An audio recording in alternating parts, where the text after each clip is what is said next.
দেখেন আপনার এই রোগটা শুধুমাত্র দেখেন এই হাড্ডির উপর দিয়ে হয়েছে, তাই না? এইখানে হইছে, এই যে হাঁটুর হাড্ডির উপর হইছে, হাতে হইছে, কোনোই তো হইছে না?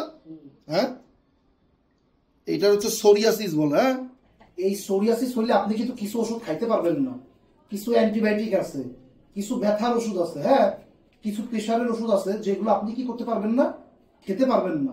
সেগুলো আমি লিখে দেবো যে কোন কোন ওষুধ আপনি খাইতে পারবেন না। হ্যাঁ, আপনি যে কোনো ব্যথা হইলে বা প্রেশার যদি বাড়ে ডাক্তার দেখাতে গেলে তারা অবশ্যই জানাবেন যে আমার এই সোরিয়াসিস নামে এই চর্মরোগ আছে।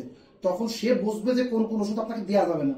কারণ কিছু ব্যথার ওষুধ, কিছু আপনার ইসের ওষুধ, অ্যান্টিবায়োটিক বা আপনার ওষুধ আছে যেগুলো খাইলে কি হয়, এই সোরিয়াসিস আরো বাড়বে। তাহলে সেই ওষুধগুলো ডাক্তারকে অবশ্যই আপনার বলতে হবে যে আমার কিন্তু সোরিয়াসিস আছে। তখন ডাক্তার করবে কি, ওই ব্যথার ওষুধগুলো বাদে আপনাকে ব্যথার ওষুধ দেবে, বুঝে গেছে? ডাক্তার করবে কি, ওই প্রেশারের ওষুধ বাদে আপনার প্রেশার ওষুধ দেবে। কিন্তু আপনি যদি আন্দাজে ফার্মেসি থেকে কিনে ওষুধ খান, সে তো বুঝতে পারবে না, সে একটা ওষুধ দিয়ে ধোয়া ধরে বাড়তে থাকবে, বুঝে গেছে? ঠিক আছে মা।